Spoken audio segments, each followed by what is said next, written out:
warahmatullahi wabarakatuh. Waalaikumsalam Waalaikumsalam warahmatullahi warahmatullahi wabarakatuh. wabarakatuh. Ahlan Waalaikumsalam Ustaz. warahmatullahi wabarakatuh. Ini apa kabar semuanya, sehat-sehat ya? Alhamdulillah. Alhamdulillah Ustaz. Pada saat ini kesehatan yang nomor utama ya, yang paling utama. Kalau Bapak Ibu mau istirahat dulu silakan beberapa menit untuk kita melanjutkan lagi pembelajarannya ya. Masih lelah, mangga mau istirahat dulu. Izin dulu Ustaz. Ya. Oke, bentar.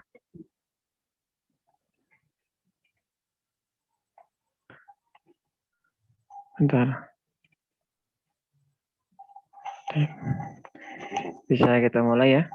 Ustaz Nia mana nih? Ustaz Nia hadir?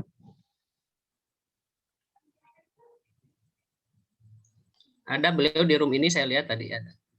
Ya, Ustaz Nia. Bismillah. Yang pertama Ustaz Imam dulu atau Ustaznya dulu yang pertama? Ana dulu dah. Ya, dimulai saja silakan. Bismillah. Assalamualaikum warahmatullahi wabarakatuh. Waalaikumsalam. Alhamdulillahilladzi hadana li hadza wa ma kunna linahtadiya laula an hadanallah. Asyhadu an la ilaha illallah wahdahu la syarikalah wa asyhadu anna Muhammadan abduhu wa rasuluhu la nabiyya wa la rasula ba'da. Ya ayyuhalladzina amanu taqullaha haqqa tuqatih wa la tamutunna illa wa antum muslimun. Yang saya hormati kepada Bapak Dr. Abdul Qasim dan yang saya hormati kepada seluruh asatidzah. Mudah-mudahan kita semua diberi kesehatan oleh Allah Subhanahu wa taala dan dijauhkan dari penyakit, terutama penyakit COVID-19 yang sekarang masih mewabah di negeri kita tercinta. Insya Allah pada kesempatan kali ini, yang mana kesempatan pekan kemarin sempat tertunda, ya. Jadi insya Allah hari ini akan saya sampaikan tafsir ayat yang berkaitan dengan pendidikan keluarga, yaitu di surat At-Tahrim ayat 6, kemudian surat Toha ayat 123, dan surat Luqman ayat 12 sampai 19. Di sini saya Imam Ibowo dan Ustadz Nia Sandranova, ya. Sebelum kita masuk ke tafsirnya, maka di sini terkait dengan pendidikan keluarga. Pendidikan mungkin kita sudah memahami berkaitan dengan apa itu pendidikan. Maka saya langsung saja dengan pengertian keluarga. Keluarga dalam bahasa Arab disebut ahlun, ya. Selain kata ahlu, kata yang memiliki arti keluarga yaitu ahli atau asyirah atau kurba. Kata ahlun berasal dari kata ahila yang berarti senang, suka atau ramah. Nah, menurut pendapat lain, kata ahlun berasal dari ahala yang berarti menikah. Menurut Hamzah Yakub, keluarga adalah persekutuan hidup berdasarkan perkawinan yang sah dari suami dan istri yang juga selaku orang tua dari anak-anaknya yang dilahirkan. Jadi di sini Hamzah Yakub mengatakan ya keluarga itu dalam satu darah, ya, baik itu suami, istri, kemudian anak-anak yang lahir dari suami dan istri tersebut. Kemudian Friedman mendefinisikan bahwa keluarga adalah kumpulan dua orang atau lebih yang hidup bersama dengan keterkaitan aturan atau emosional, dan individu mempunyai peran masing-masing yang merupakan bagian dari keluarga. Kemudian menurut Undang-Undang Nomor 10 Tahun 1992 tentang perkembangan penduduk kependudukan dan pembangunan keluarga sejahtera. Keluarga adalah unit terkecil dari masyarakat yang terdiri dari suami, istri, atau suami istri dan anak, atau ayah dan anak, atau ibu dan anak.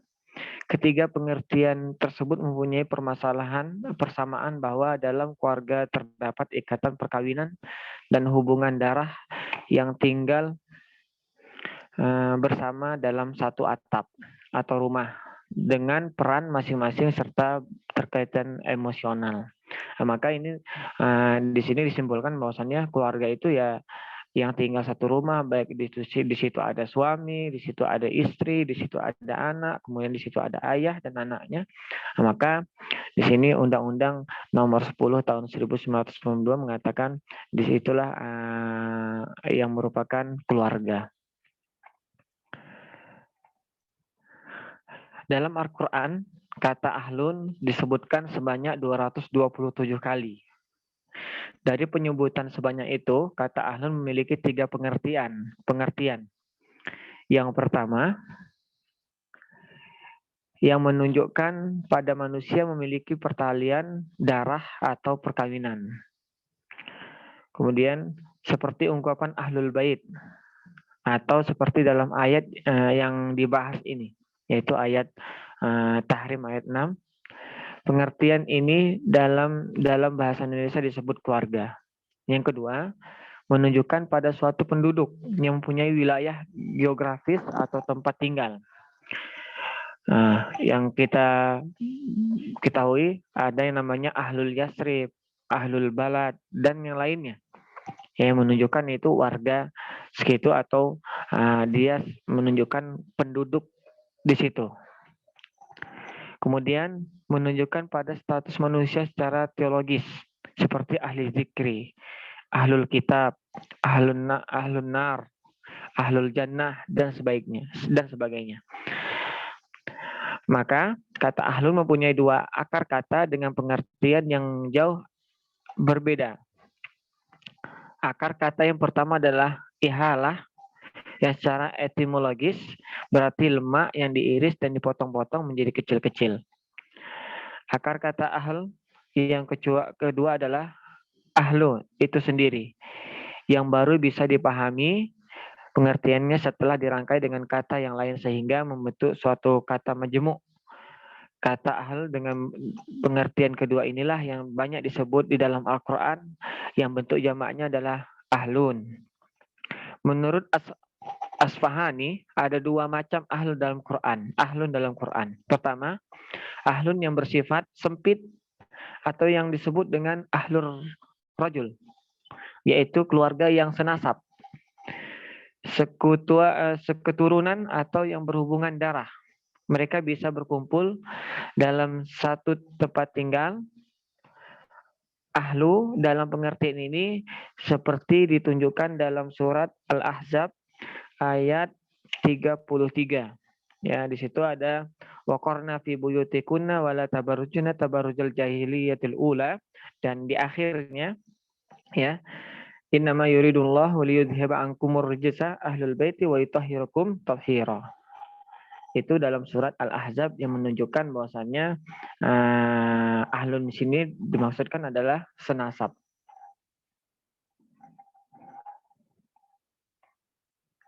Kemudian situ kata ahlun pengertian ahlun.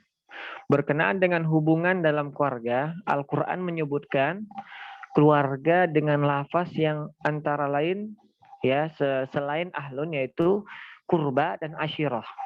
Dalam Quran ini ada kata kurba, ada asyirah. Yang pertama kurba. Sawi menyebutkan bahwa kurba adalah keluarga yang ada hubungan kekerabatan baik termasuk ahli waris maupun yang tidak termasuk, yang tidak mendapatkan waris, tapi termasuk keluarga kekerabatan seperti pada ayat An-Nisa. Dan keluarga kerabat yang bersifat umum, yang ada hubungan kerabat dengan ibu dan bapak, seperti pada ayat surat Al-Baqarah ayat 8. Nah, ini kekerabatan, lebih kekerabatan arti dari kurba. Adapun asyirah Ya. Menurut pakar tafsir Ar-Raghib Al-Asfahani, kata Asyirah pada mulanya menunjukkan pada sebuah keluarga besar dan keturunan dari seorang dengan kuantitas yang amat banyak dan sempurna bilangannya. Ahlur rajul yatakasar bihim bimanzilati al-adad al-kamil, ya. Nah, kata yang derivasinya disebut Al-Quran tidak kurang dari 30 kali ini, lanjut Al-Asfahani, maka maknanya secara umum tidak keluar dari dua pengertian. Pertama, bermakna kelompok sosial yang anggotanya memiliki hubungan kekerabatan baik karena keturunan maupun karena hubungan perkawinan kedua. Kemudian bermakna etika pergaulan baik dengan kerabat maupun dengan orang yang punya hubungan yang dekat atau kerabat. Nah, ini Asyirah lebih banyak lagi kerabatan yang lebih luas, keluarga yang lebih luas dan keluarga yang lebih besar, ataupun ahlun tadi keluarga yang sifatnya keluarga yang terkecil, yaitu dalam satu rumah. Kemudian kita masuk tafsir ayat mengenai pendidikan keluarga dalam Al-Quran di surat At-Tahrim. Ya, sini surah At-Tahrim, A'udzubillahi minasyaitonirrajim. Ya ayyuhalladzina amanu qu anfusakum wa ahlikum nara wa quduhan nasu wal hijaratu 'alaiha malaikatun ghiladun syidadun la ya'sunallah ma amarahum wa yaf'aluna ma yu'marun.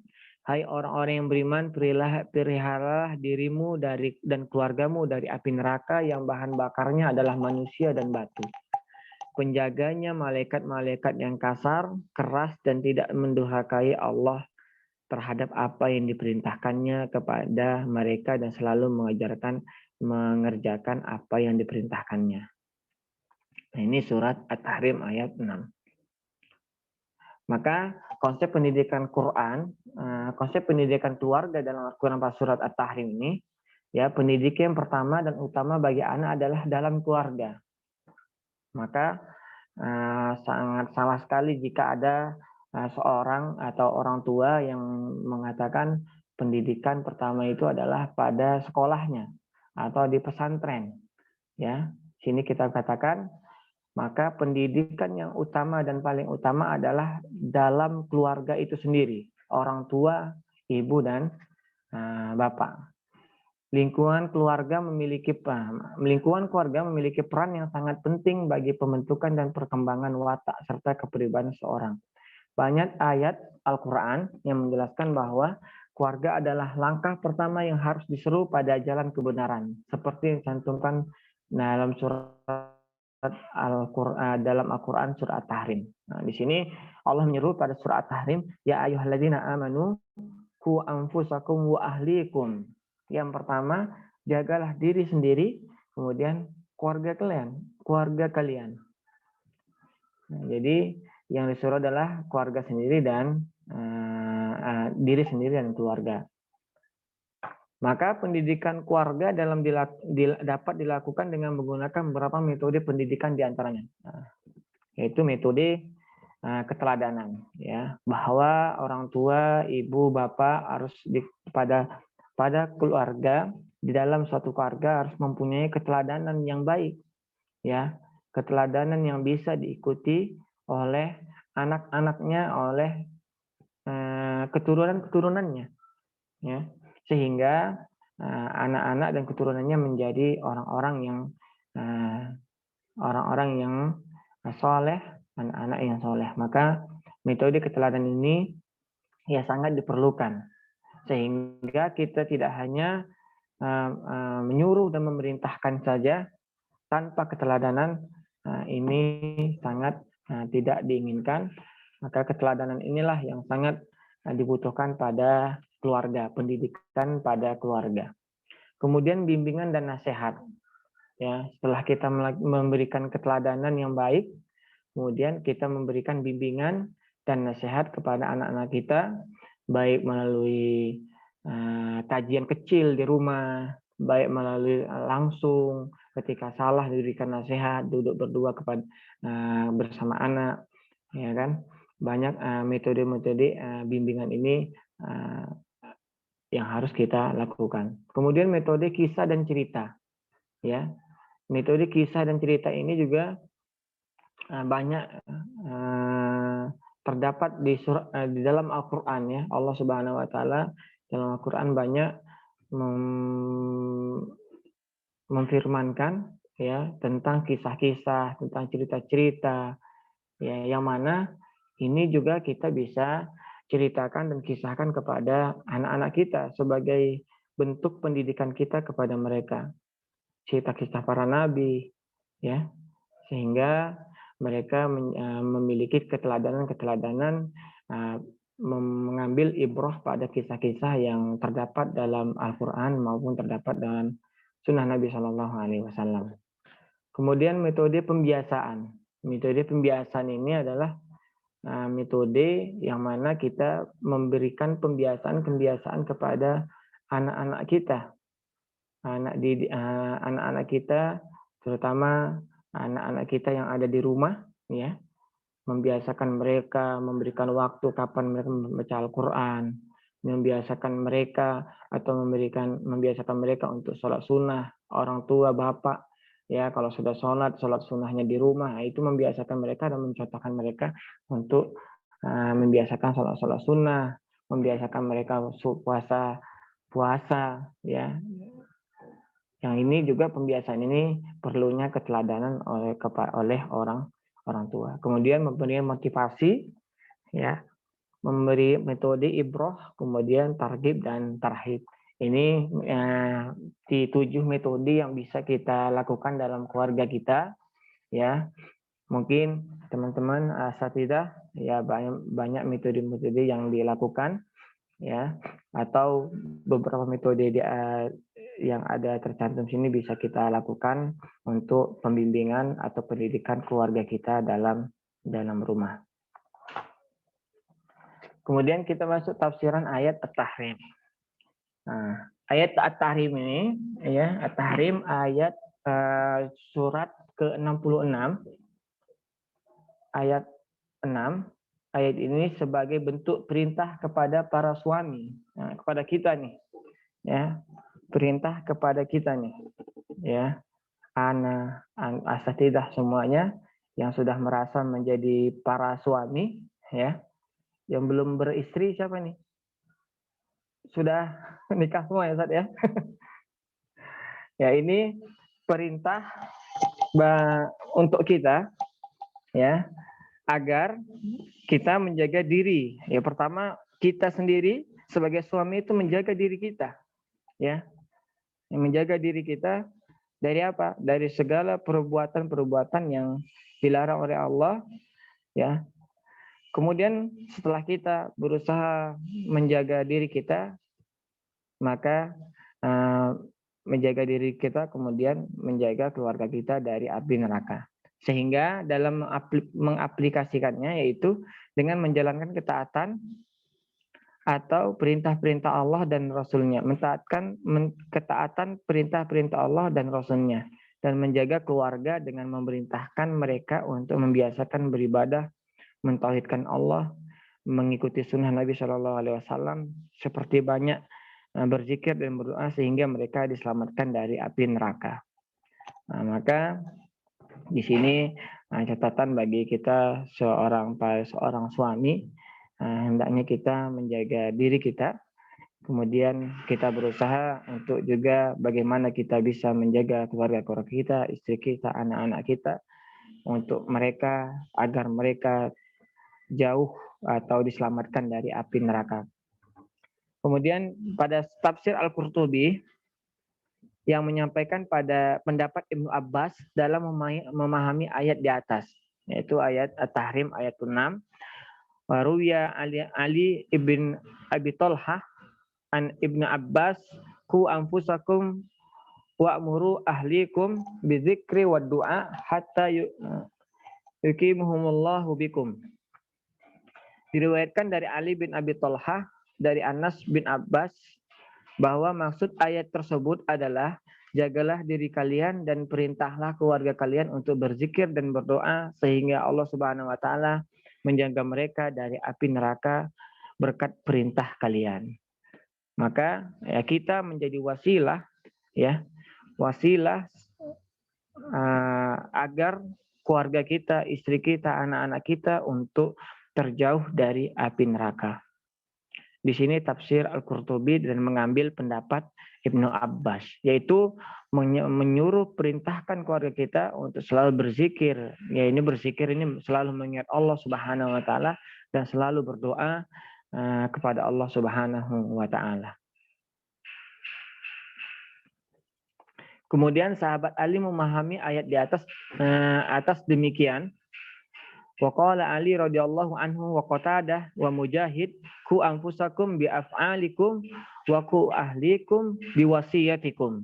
Nah, Ali, Qatadah dan Mujahid berpendapat ayat tersebut mengenai ayat di atas, jagalah diri dan keluarga kalian dengan memberikan wasiat kepada mereka.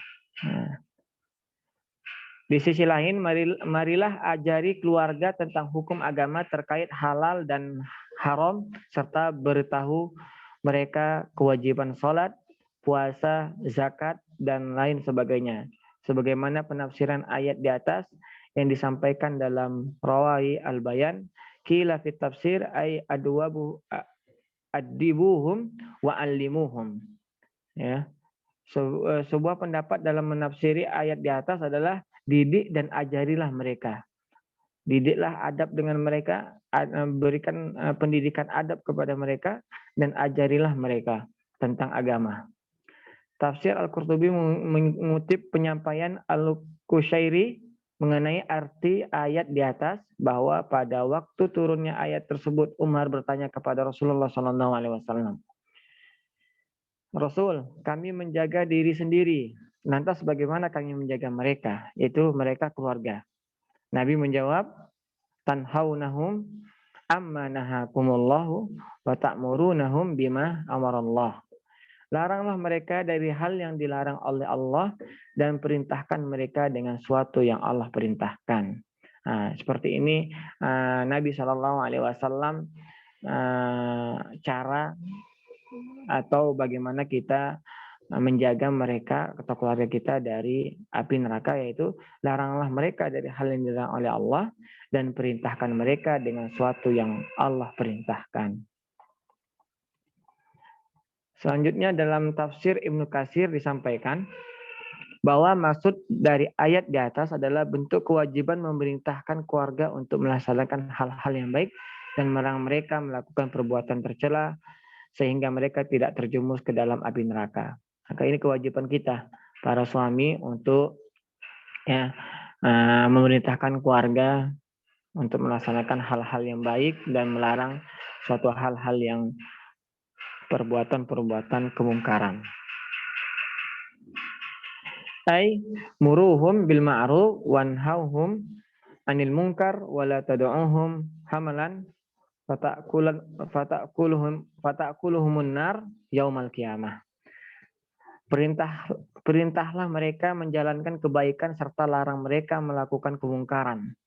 Serta jangan tinggalkan mereka yang akhirnya api neraka memakan mereka di hari kiamat. Nah, ini cara kita, suatu perintah agar kita menjaga keluarga kita dari api neraka.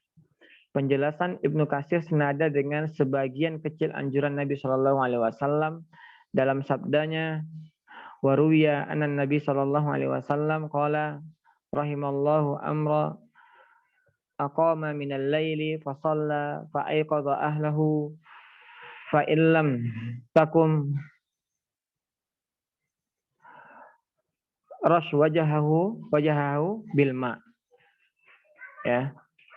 Dan selanjutnya diriwayatkan bahwa Nabi Shallallahu Alaihi Wasallam bersabda, Allah akan mengasihi seorang laki-laki yang menjalankan sholat malam kemudian membangunkan keluarganya untuk melaksanakan ibadah di malam hari. Kemudian bila mereka tidak bangun, bersihkan wajahnya dengan air. Allah mengasihi seorang wanita yang menjalankan sholat malam serta membangunkan keluarganya. Maka bila mereka tidak bangun, wanita tersebut mercikan air ke wajah mereka dengan air. Nah, ini salah satu cara cara suami ataupun istri untuk mengajak kepada kebaikan, ya, anjuran-anjuran Nabi Shallallahu Alaihi Wasallam untuk membangunkan keluarga, baik istri membangunkan suami, suami membangunkan istri, karena dengan inilah kita bisa sama-sama ta'awasau bil haqqi wa tawasau ta'awanu 'alal birri wat taqwa. Ta'awanu 'alal birri wat taqwa. Kemudian tafsir Qurtubi. Abi Abdullah Muhammad bin Ahmad Al-Ansari Al-Qurtubi dalam Al-Jami' lil Ahkami Al-Quran menjelaskan bahwa dalam firman Allah ini, Quran Surah At-Tahrim, yaitu urutan laki-laki untuk mempertahankan dirinya dan keluarganya dari api neraka, dari neraka. Itu berarti seorang harus meningkatkan dirinya dengan melakukan ketaatan dan juga memperbaiki keluarganya. Nah, pertama, perbaiki diri kita dulu, ya, sebagai seorang suami, ya. Kemudian kita juga menasihati dan memperbaiki keluarga kita. Ali bin Abi Thalhah diriwayatkan dari Ibnu Abbas, jagalah jiwa Anda dan instruksikan keluarga Anda untuk mendiktekan dan berdoa, sehingga Allah akan memelihara mereka karena Anda, ya, atau wasilah Anda dari api neraka. Para ulama sepakat untuk mengatakan bahwa dalam ayat itu, anak itu termasuk di dalamnya. Karena anak itu adalah bagian darinya, jadi seorang harus mengajari anaknya sesuatu yang halal dan haram, serta menjauhkan dari ketidakpatuhan dan dosa, serta hukum lainnya. Jadi Ali bin Abi Thalhah mengatakan bahwa bukan istri saja yang kita perbaiki, tapi anak juga patut kita berikan nasihat dan menyelamatkan mereka dari api neraka. Ini surat At-Tahrim ayat 6. Kemudian tafsiran surat Toha ayat 123. Qalah minha jami'a ba'dukum li ba'din adu fa imma ya'tiyannakum minni hudan faman tabi'a hudaya fala khaufun fala yadhillu wa la yashqa. Turunlah kamu berdua dari surga bersama-sama. Sebagian kamu menjadi musuh bagi sebagian lain. Maka jika datang kepadamu petunjuk dariku, lalu barang siapa mengikuti petunjukku, ia tidak akan sesat dan tidak akan tercela. Ustaz Imam, mohon maaf. Ya. Nah, ayatnya mohon maaf tidak salah, coba ya ayatnya 123 atau 132 tohanya. 123, Pak. Bentar ya. Di silabusnya yang mana ya?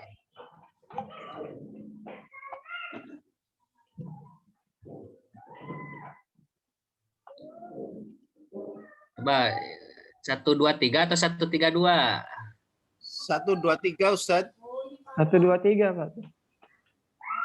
Oh iya. Ya nggak apa-apa, silakan. Iya, 132 juga ada ayat tentang ahlu, Ustaz. Ya, yang di silabus itu 123 ya? Iya, oh, 123. Baik, silakan. Ya, dilanjutkan. Saya dapat 132 juga. Karena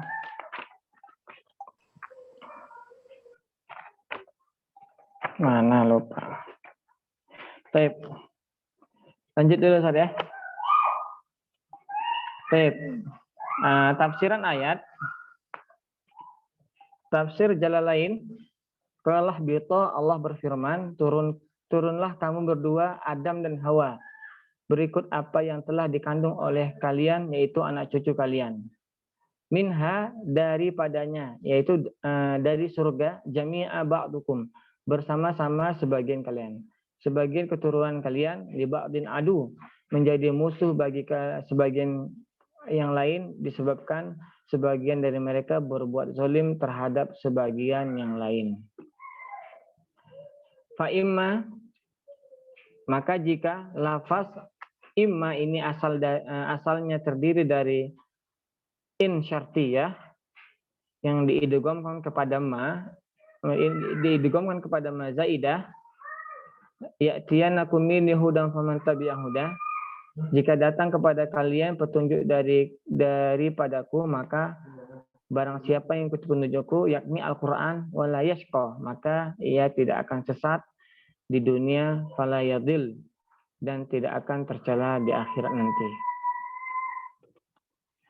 Tafsir Ibnu Katsir, Allah memerintahkan kepada Adam dan Hawa serta iblis agar mereka semua turun dari surga. Masalah ini dijelaskan juga dalam surat Al-Baqarah, ba'dukum li ba'din adu, sebagian kamu menjadi musuh bagi sebagian lain, yakni Adam dan anak cucunya serta iblis dan anak cucunya. Fa imma ya'tiyanakum minni huda, jika datang kepadamu petunjuk dariku, Abul Aliyah berkata, yaitu petunjuk tersebut berupa para nabi dan para rasul serta penjelasan famanittaba'a hudah fala yadillu wala yashqa. Lalu barang siapa yang mengikuti petunjukku, maka ia tidak akan tersesat dan tidak akan tercela. Ibnu Abbas berkata, tidak tersesat di dunia dan tidak akan tercela di akhirat.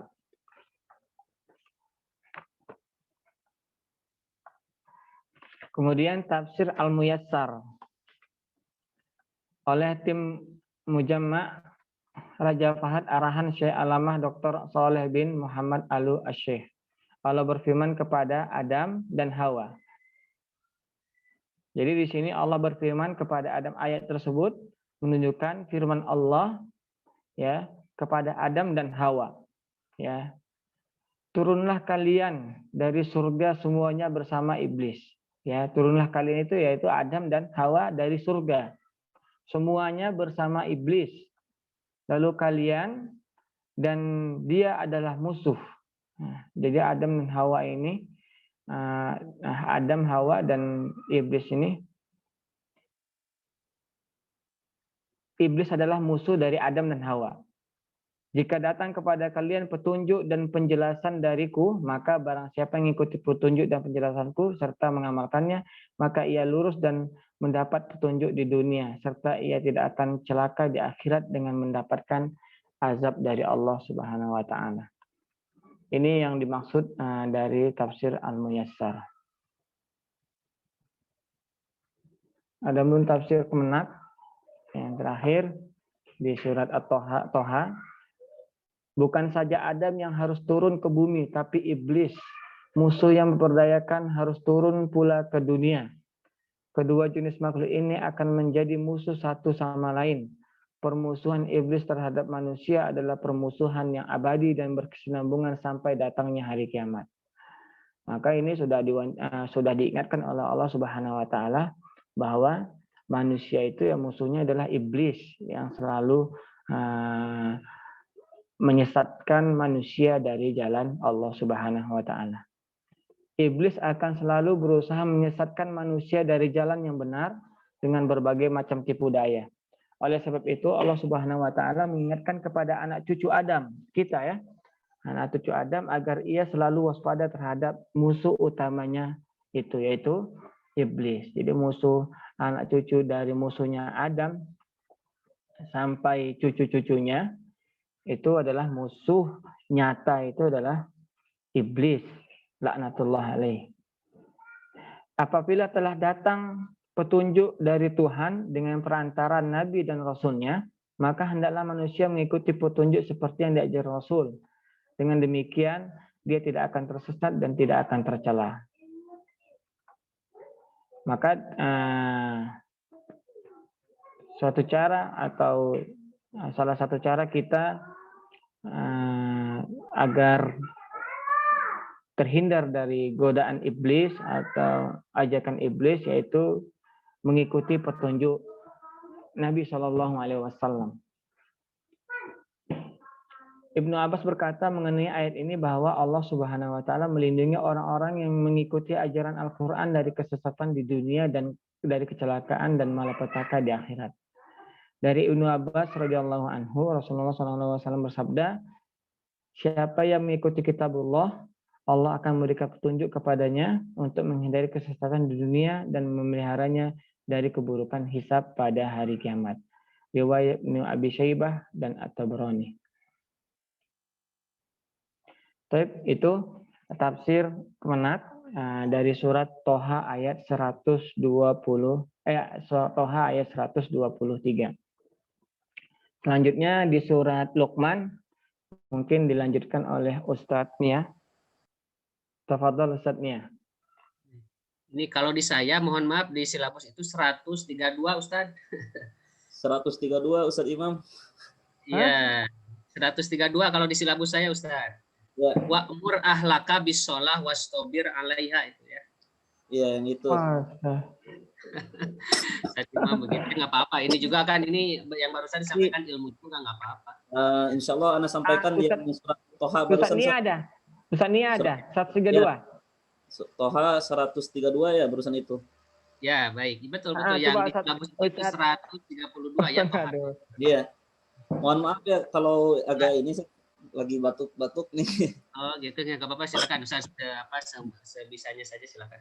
Ya, alhamdulillah udah ada ya, tapi belum dikasihkan ke ini. Mungkin Anda bacakan di sini lewat Ustaz Imam, mohon dikeluarkan sebentar Ustaz Imam itunya. Ya, jadi Ustaz yang mau share, ini harus ditutup dulu ya Ustaz Imam. Yang mana nih, ngeluarinnya gimana nih? Stop share screen, ada nggak? Nah. Silakan Ustaz Nia. Ada. Toha 103. 132. Ini ya, ada gak? Oh iya. Ya, baik ini ya. Ayo. Ya. Alhamdulillah, bismillahirrahmanirrahim. Nia belum ngecek. Nah, melanjutkan pembahasan yang disampaikan oleh Ustadz Imam. Ya. Barakallahu fiik kepada dokter yang telah mengingatkan kami ya dari keteledoran kami. Jazakumullah, Ustadz Imam juga udah menyampaikan beberapa bahkan banyak dari ilmu-ilmu yang beliau sampaikan kepada kita. Pembahasan kedua yaitu pendidikan keluarga menurut para mufassir surat Toha ayat 132 ya. Jadi tafsir Jalalain, wa'mur ahlaka bis-sholati wastabir 'alaiha la nas'aluka rizqa nahnu narzuquk wal 'aqibatu littaqwa. Dan perintahkanlah keluargamu melaksanakan sholat dan sabar dalam mengerjakannya. Kami tidak meminta rizki kepadamu, kamilah yang memberi rizki kepadamu. Dan akibat yang baik di akhirat adalah bagi orang yang bertakwa ya. Wa'mur ahlaka bis-sholati wastabir dalam tafsirnya itu ya. Dan perintahkanlah kepada keluargamu mendirikan sholat dan bersabarlah kamu, teguh dan sabarlah kamu ya. Kemudian 'alaiha la nas'aluka, dalam mengerjakannya kami tidak meminta kepadamu, tidak membebankanmu, tidak membebankan kepadamu ya. Jadi enggak membebankan sesuatu ya. Lanjut. Kemudian rizqo yaitu rizki untuk dirimu dan tidak pula untuk orang lain ya. La nas'aluka rizqo. Jadi rizqo di sini tafsirannya adalah rizki untuk dirimu dan tidak pula untuk orang lain. Kemudian nahnu narzuquk wal 'aqibatu littaqwa. Kamilah yang memberi rizki kepadamu dan akibat yang baik itu ya. Yakni pahala surga. Nahnu narzuquk wal 'aqibatu yaitu yakni pahala surga. Littaqwa hanyalah bagi ketakwaan, bagi orang yang bertakwa, maksudnya seperti itu di dalam tafsir Jalalain. Dan di tafsir Ibnu Katsir ya, wa'mur ahlaka bis-sholati wastabir 'alaiha ya, artinya selamatkanlah mereka dari azab Allah dengan mengerjakan sholat dan bersabarlah kamu dalam mengerjakannya. Semakna dengan yang disebutkan oleh Allah SWT dalam ayat lain melalui firman-Nya, hai orang-orang yang beriman, pelihara dirimu dan keluargamu dari api neraka, yang tadi disebutkan oleh Ustadz Imam ya, surat At-Tahrim ayat 6. Ibnu Abu Hatim mengatakan,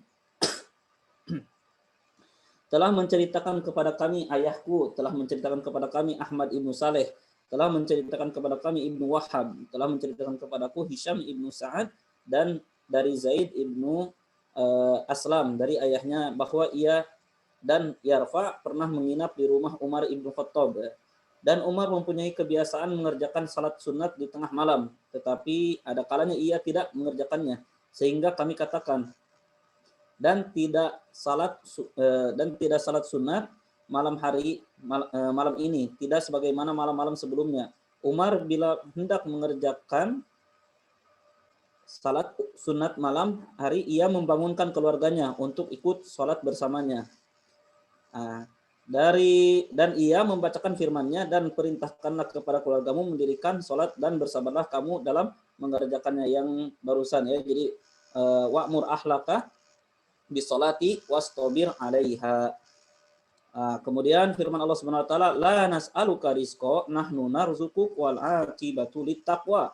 Kami tidak meminta rezeki kepadamu, kamilah yang memberi rezeki kepadamu. Yakni apabila kamu mengerjakan salat, niscaya rezeki akan datang kepadamu. Ya. Dengan mengerjakan salat, justru rezeki akan datang kepada diri kita sendiri. Dari arah yang tidak kamu duga-duga, ya, min haitsu la yahtasib, ya. Sama dengan apa yang disebutkan oleh Allah Subhanahu wa taala dalam ayat lain melalui firman-Nya, barang siapa yang bertakwa kepada Allah, niscaya dia akan menggandakan baginya jalan keluar, ya. Wa may yattaqillaha lupa lagi, siapa yang tahu ayatnya? Yaj'allahu makhrajan. Yaj'allahu makhraja, ya. Barang siapa yang bertakwa, maka Allah akan berikan jalan keluar, ya, dan memberinya rezeki dari arah yang tidak disangka-sangka. Wa min haitsu la yahtasib, ya. Dan firman Allah Subhanahu wa taala yang mengatakan, dan aku tidak menciptakan jin dan manusia melainkan supaya mereka menyembah ini, dalam surat Az-Zariyat, wa ma khalaqtul jinna wal insa illa liya'budun, ya. Sampai dengan firman-Nya, sesungguhnya Allah dialah Maha Pemberi rezeki yang mempunyai kekuatan lagi sangat kokoh, ya.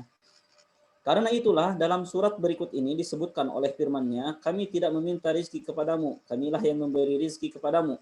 As-Suri telah mengatakan sehubungan dengan makna firman-Nya, kami tidak meminta rezeki kepadamu, yaitu kami tidak membebankan kepadamu suatu permintaan, ya.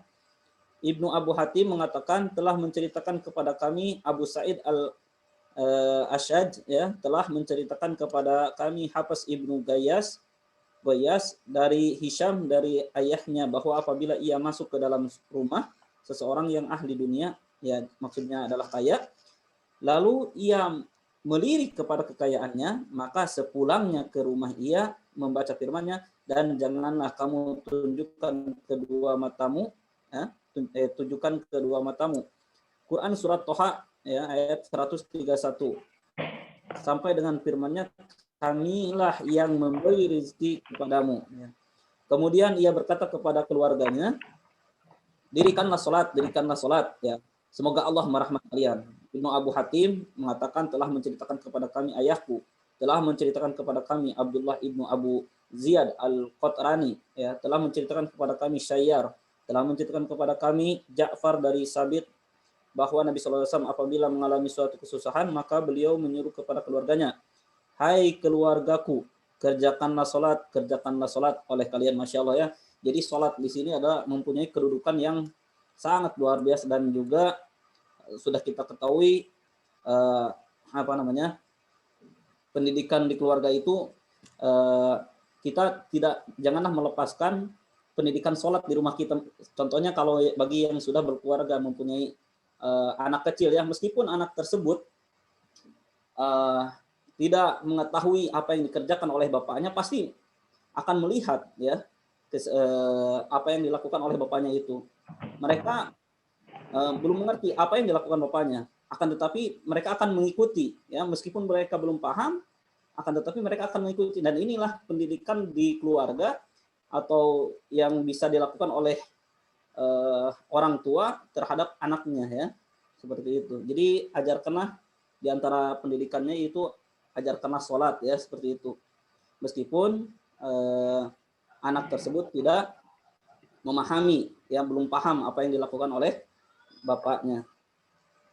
Lanjut, lanjut ke bawah aja, masih panjang. Kemudian wal aqibatu littaqwa, ya, wal aqibatu littaqwa, dan akibat yang baik itu adalah bagi orang-orang yang bertakwa, ya. Maksudnya akibat yang baik di dunia dan akhirat, yaitu surga, hanyalah bagi orang yang bertakwa kepada Allah. Di dalam sebuah hadis sahih disebutkan bahwa Rasulullah SAW pernah bersabda, tadi malam aku melihat dalam mimpiku seakan-akan kita berada di dalam rumah Uqbah ibnu Rafi. Lalu kita suguhi hidangan buah kurma masak dari kurmanya. Ibnu Tab apa ini? Maka aku menakwilkan mimpi itu bahwa sesungguhnya akibat yang terpuji dan derajat yang tinggi adalah bagi kita di dunia ini, dan bahwa agama kita telah masak, ya, maksudnya telah sempurna, ya. Kemudian tafsir yang terakhir yaitu dari Al-Qurtubi, ya, tafsir Al-Qurtubi, wa'mur ahlaka bisolat, ya, wa'mur ahlaka bisolat, ya. Allah Ta'ala memerintahkan beliau agar memerintahkan keluarganya mendirikan sholat, ya, sebagai pelaksanaan perintah ini pada mereka dan bersabar dalam menjalankannya. Jadi pandangan Syekh Imam Al-Qurtubi bahwa Allah SWT memerintahkan kepada Nabi SAW agar memerintahkan kepada keluarganya mendirikan sholat, dan dalam melaksanakan sholat mereka diperintahkan untuk bersabar dalam melaksanakannya. Masya Allah, ya. Ini sudah kita rasakan, pasti semua juga mengalaminya. Melaksanakan sholat itu sebenarnya tidak banyak-banyak amat, ya. Akan tetapi ketika kita mau mengerjakannya, kita selalu dihadapi dengan godaan, baik itu dari manusia ataupun syaitan, yang minal jinnati wan nas, ya, bagi manusia, dari manusia dan dari setan sesungguhnya, ya, agar kita lalai dari melaksanakan sholat, ya, seperti itu. Berkaitan dengan proses pendidikan dalam lingkungan keluarga, ya. Seorang ayah sebagai kepala keluarga diperintahkan untuk mendidik istri dan anak-anaknya untuk melaksanakan sholat dan bersabar dalam melaksanakannya, ya. Ayat selanjutnya pada pandangan Syekh Imam Al-Qurtubi bahwa dalam pendidikan dalam keluarga, seorang ayah sebagai kepala keluarga jangan terlalu sibuk dengan mencari rezeki untuk keluarganya dari pagi sampai malam hari, ya, sehingga melupakan hak dan kewajiban sebagai seorang ayah untuk mendidik istri dan anak-anaknya di rumah, terutama dalam melaksanakan ibadah sholat, ya.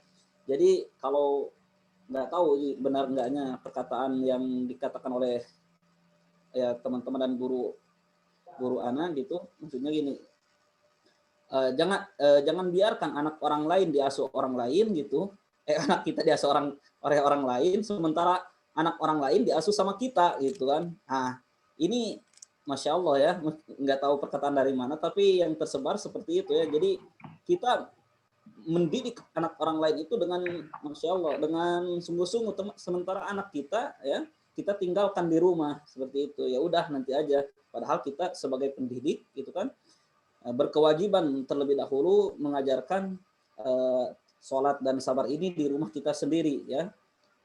Seperti itu. Jadi kalau yang dilakukan oleh kemarin itu pendidikan di Israel itu mendidik keluarganya itu suatu kewajiban, ya, yang kemarin kita simak di makalah yang kemarin, ya. Israel itu menjadikan suatu kewajiban bagi kepala keluarganya, ya, untuk mendidik anaknya sebelum dikasihkan ke sekolah. Jadi mempunyai kewajiban, bahkan seperti aib kalau tidak mendidik keluarganya, ya, menjadikan suatu aib, karena pasti kebanyakan di antara kita itu, ya, berkumpul kita itu kebanyakan di rumah daripada di sekolah, ya. Kehidupan anak-anak itu dan keluarga kita itu kita yang lebih tahu daripada guru kita sendiri. Maka yang lebih tepat untuk mengajarkan atau, ya, pondasi yang paling pertama yaitu kita sebagai keluarga atau kepala keluarga untuk mendidik anak-anak kita terlebih dahulu sebelum dimasukkan ke pendidikan yang formal. Ayat selanjutnya pandangan Syekh Imam Al-Qurtubi bahwa apabila seorang ayah sebagai kepala keluarga telah memerintahkan kepada anggota keluarganya untuk melaksanakan sholat, maka itu adalah perbuatan yang baik bagi orang yang bertakwa kepada Allah Subhanahu wa taala. Jadi ganjaran, ya, bagi kepala keluarga yaitu dicap, ya, kalau kita melihat di sini dicap sebagai orang yang bertakwa karena telah mendidik keluarganya, anak dan istrinya untuk melakukan sholat dan bersabar di dalam melaksanakan sholat tersebut. Ya, pembahasan ketiga yaitu pendidikan keluarga menurut para mufassir surat Luqman, ya, ayat 12 sampai 19 ini lumayan panjang, ya. A'udzu billahi minasyaitonir rajim. Wa laqad ataina Luqmanal hikmata an ishkur lillah. Ya. Wa may yashkur fa inna ma yashkuru li nafsihi wa man kafara fa inna Allaha ghaniyyun hamid. Wa idh qala Luqmanu libnihi wa huwa ya'iduhu ya bunayya la tusyrik billah inna syirka la dzulmun adzim. Wa wassayna al-insana biwalidayhi hamalathu ummuhu wahnan ala wahnin wa fisaluhu fi 'amaini an ishkur li wa liwalidayk ilayya al-masir.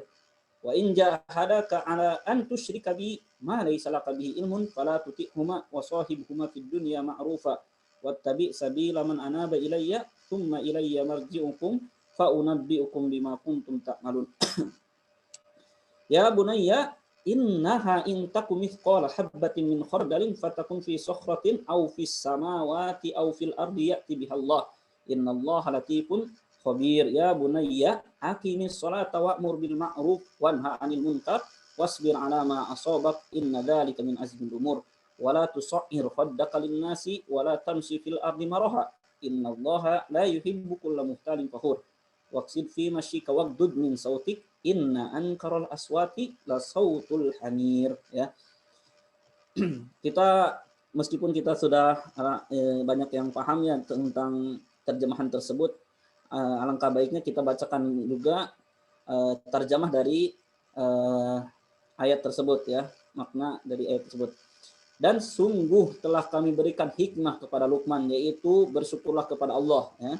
Dan barang siapa yang bersyukur kepada Allah, maka sesungguhnya dia bersyukur untuk dirinya sendiri. Masya Allah ya.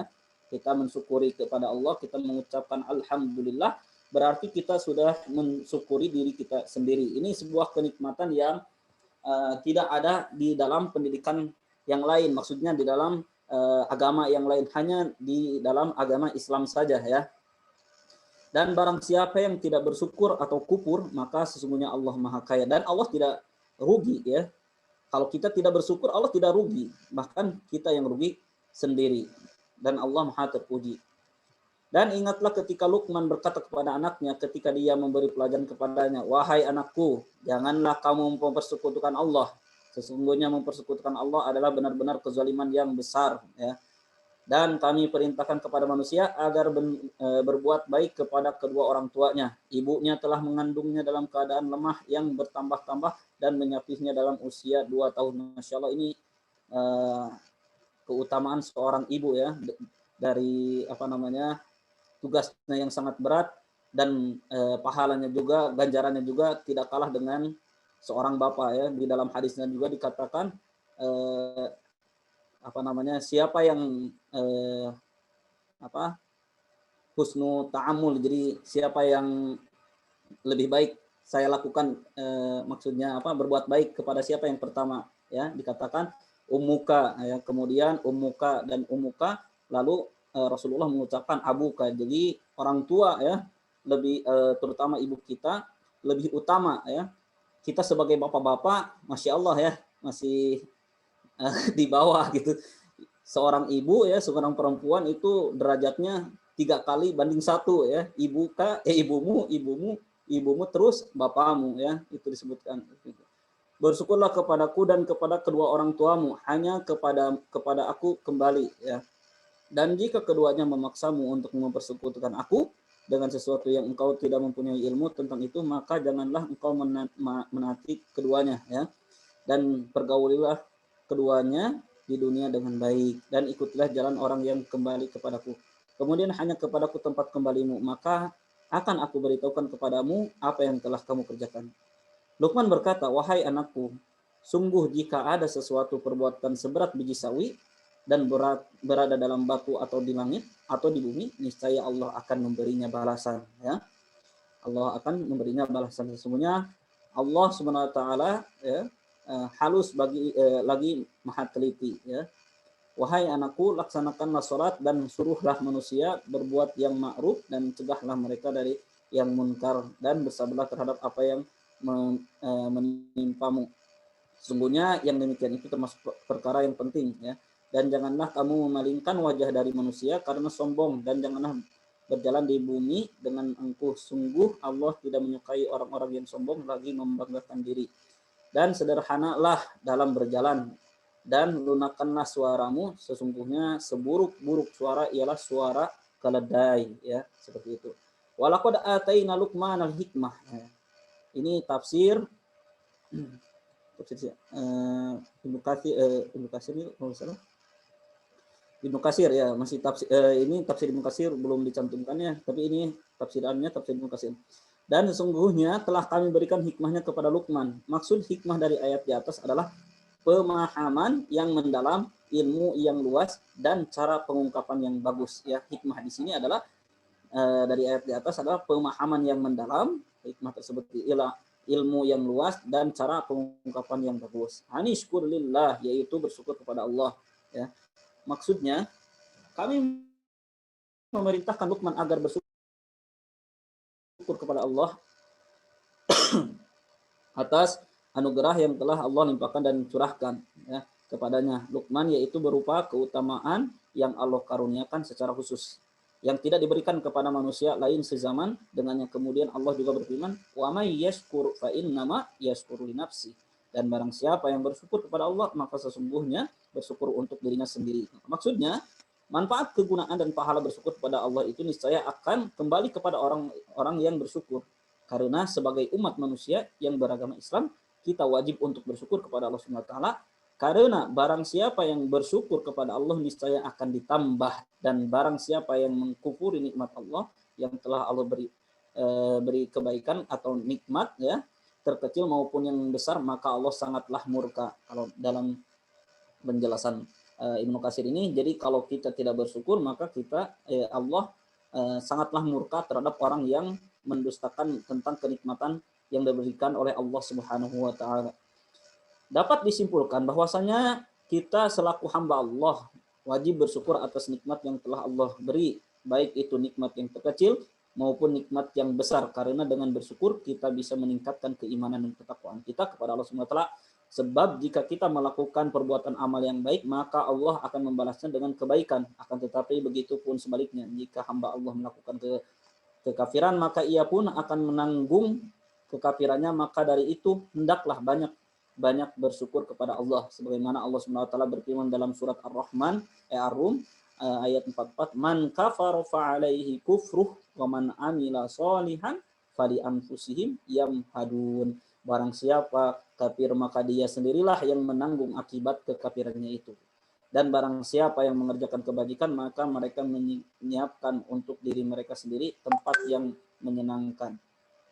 Wa man kafara fa innallaha amin. Ya, Ustaz. Jadi ini disingkat aja Ustaz, misalkan pendidikan keluarga dari Luqman itu kita harus ngapain saja gitu ya di keluarga. Ya, dipersingkat Ustaz ya. Ya, kalau pendidikan keluarga ya langsung aja di sini ayat-ayat tentang wasiat Luqman terhadap anaknya, ya, yang tadi diceritakan dari ayat 13 sampai 15, ya. Itu pada rangkaian 13 sampai 15. Allah SWT mengabarkan tentang wasiat Luqman kepada anaknya, ya. Jadi wasiat Luqman terhadap anaknya. Luqman sendiri adalah putra Anqa bin Sadun, sedangkan menurut suatu pendapat yang dikemukakan As-Suhaili, putra Luqman itu bernama Saran. Allah SWT menjadikan Luqman dengan sebutan yang sangat terpuji bahwa Allah telah mengabulkan hikmah kepadanya. Lanjut aja ke yang lainnya. Di sini ada kewajiban anak, ya, yang tadi sudah dibacakan juga. Seorang anak patut dan wajib berbakti kepada kedua orang tuanya yang tadi sudah dibacakan, sebagaimana orang tua yang sudah melahirkan, ya, wahnan ala wahnin wa fisaluhu fi amain, dan merawat dan membesarkannya, ya, dan yang lainnya. Lanjut, kemudian kewajiban seorang anak agar berbakti kepada kedua orang tua juga merupakan kewajiban yang harus dijalankan dan dipatuhi sebagaimana yang telah dijelaskan dalam firman-Nya surat Luqman, ya, 14 sampai 15, wa wasainal insana ila akhiril ayat. Kewajiban seorang anak, jadi kewajiban seorang anak itu berada di kemudian ini balasan, ya, balasan bagi yang melakukan kebaikan, ya, maka Allah tidak akan menyia-nyiakannya, ya, meskipun kebaikan tersebut perbuatannya kecil, ya, baik perbuatan yang baik ataupun yang buruk, maka Allah akan balas, ya, dengan apa yang dia lakukan tersebut, ya. Kemudian di sini adalah mengubah perilaku ya, ada mengubah perilaku berdasarkan konsep pengawasan dari Allah, itulah maka akidah berfungsi mengubah perilaku ya. Mengubah orang yang beriman akan mengubah sifat egoistis dan pemenuhan syahwat menjadi kebalikannya. Artinya menjadi amal soleh yang berguna bagi masyarakat, menyebarkan cinta kasih dan kedamaian di antara individu dan golongan, bahkan di antara bangsa ya. Kemudian teguh dalam pendirian ya.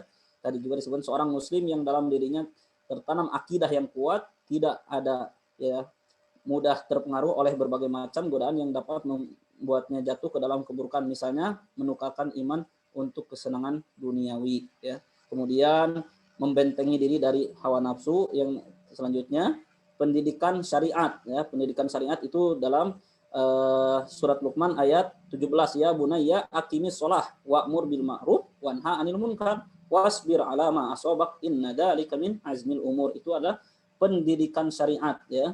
Syariat salat, kemudian melakukan kebaikan dan mencegah dari kemungkaran, kemudian bersabar dalam jika terkena musibah seperti itu. Kemudian yang selanjutnya pendidikan akhlak ya. Pendidikan akhlak ya. Wala tusair khaddaka linnas wala tamshi fil ardi maraha. Nah, seperti itu. Innallaha la yuhibbu kulla mukhtalin fakhur waqsid fi masyika waqtud min sautik inna ankarul aswati la sautul hamir ya. Seperti itu. Ini pendidikan akhlak ya. Kita bisa baca artinya di sini ya. Dan itu saja mungkin yang bisa saya sampaikan, Ustadz. Mohon maaf ya apabila banyak kekurangannya, dan pasti banyak kekurangannya, dan pasti tidak puas ya. Semoga aja antum atau kita semua diberikan pemahaman dan hikmah dari makalah tersebut.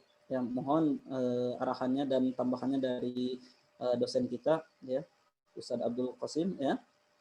Jazakumullahu khairan katsira.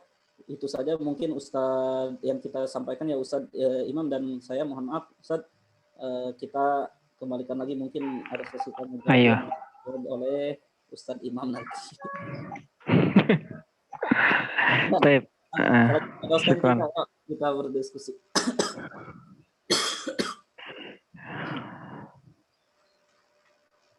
Ditutup dulu, Ustadz. Ya. Baik. Itu sebelumnya tadi mohon maaf secara pribadi dan kelompok kita, Ana dan Ustadz Nia, salah tafsir ya Ustadz ya. Saya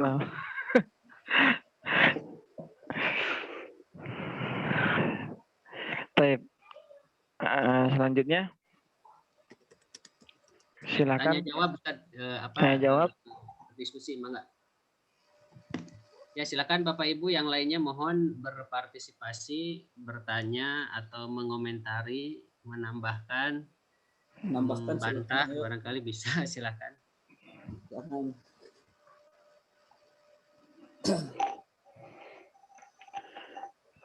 Silakan Bapak Ibu ya, tentang pendidikan keluarga. Pendidikan yang ditanamkan dalam kehidupan berkeluarga. Baik.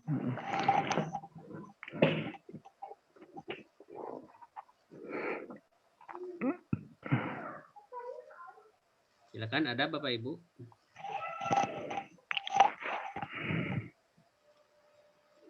Baik, nih saya pertama ya, ini memancing Bapak Ibu yang lainnya. Ini kepada Ustadz Nia dan Ustadz Imam ya. Sebetulnya tadi dalam Al-Quran surat Toha ayat 132 itu ya, wa'mur ahlaka bis sholah. Nah ya, ini sholat ini merupakan hal yang spesial ya, sehingga dicantumkan dalam Al-Quran secara jelas ya, memerintahkan untuk sholat kepada para keluarga kita ya. Sementara mungkin kita tidak mendengar ya, wa'mur ahlaka bis zakah, wa'mur ahlaka bis saum. Nah sebetulnya ada apa antara ibadah sholat dengan pendidikan keluarga tersebut? Nah ya, barangkali ini pemakalah memberikan pencerahan kepada kita terkait ayat tersebut mengenai eksistensi atau urgensi sholat dalam pendidikan keluarga. Mangga silakan Ustadz Imam dan Ustadz Nia. Tafadhol, Ustaz Nia. Gimana Ustaz? Ya, silakan mau siapa dulu, Mangga. Nanti yang lain juga boleh berpendapat. Pertanyaannya Ustaz Nia, bagaimana urgensi sholat terhadap pendidikan keluarga?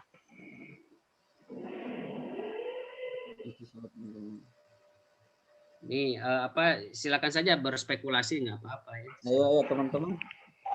Ini pemakalan dulu ini ya, yang membahas.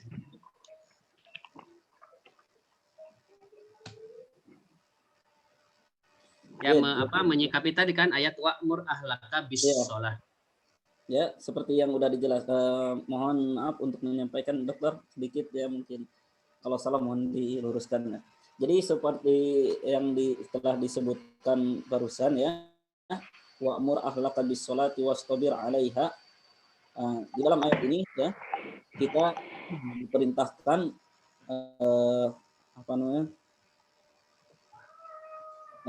sebagai kepala keluarga, kita diperintahkan keluarga kita, anak kita dan istri kita itu untuk melakukan sholat ya. Kenapa? Karena sholat adalah suatu pasti ya, antum semua juga pada Masya Allah ya, senior anak lah semuanya. Gitu kan. Tentang sholat ini ya, Allah SWT menyuruh kita untuk melakukan sholat ya, atau menyuruh anak-anak itu melakukan sholat. Seperti yang tadi saya sebutkan ya, ketika untuk pendidikan dalam keluarga, ketika kita melakukan sholat ya, ajaklah anak kita untuk ikut ya ke masjid, contohnya seperti itu, mungkin seperti itu ya teman-teman, Ustaz Imam ya. Jadi diajak anak kita itu ajak ke masjid, masih kecil berapapun juga mereka itu belum paham tentang apa yang kita lakukan ya. Kita itu melakukan apa, mereka itu belum paham ya. Akan tetapi mereka di sini bisa menjadikan suatu pendidikan kepada seorang anak ya. Kita melakukan sholat, anak itu pasti melihat apa yang dilakukan bapakku ini ya, atau ayahku ini, atau abi ini ya. Yang seperti itu. Oh ada aminnya, pasti yang diingat itu amin ya, karena amin itu serentak, amin gitu kan, pasti itu bisa amin, kemudian kenapa ada ruku gitu kan, gerak-gerak seperti ini, kenapa sujud, kemudian ada amin lagi gitu kan. Ini sebuah pendidikan ya tentang dari yang bisa kita ambil dari wa'mur ahlaka bis sholat ya. Kita secara tidak langsung kita mendidik anak untuk melakukan sholat, atau kewajiban bagi seorang anak itu, atau kewajiban bagi kita sebagai manusia itu adalah diantaranya sholat dan bersabar ketika melakukan sholat tersebut. Mungkin itu. Makan Ustaz. Tambahan dikit. Ya, silakan Ustaz Imam. Terima kasih Ustaz. Urgensi kenapa pendidikan di keluarga itu Allah Subhanahu wa taala wa'mur ahlaka bis shalah. Yang pertama memang sholat adalah suatu tiang agama ya. Nah, kalau sholatnya sudah buruk, maka buruk semua urusan ya. Maka di sini sudah dipastikan bahwasanya kedudukan sholat adalah suatu hal yang sangat penting dalam seluruh urusan. Kita kalau sudah sholatnya baik, insya Allah yang lain juga akan mengikuti baik. Kemudian tentang sholat adalah merupakan pendidikan bagaimana kita mendidik anak-anak kita, keluarga kita untuk mengerjakan sholat ini ada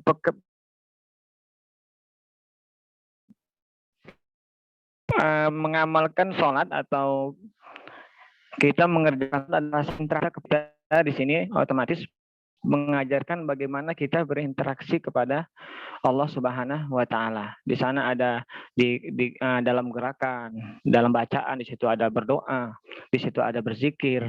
Nah, disitulah kita mengajarkan keluarga kita bagaimana cara kita mendekati Allah Subhanahu wa taala ya, yaitu dengan mengerjakan sholat.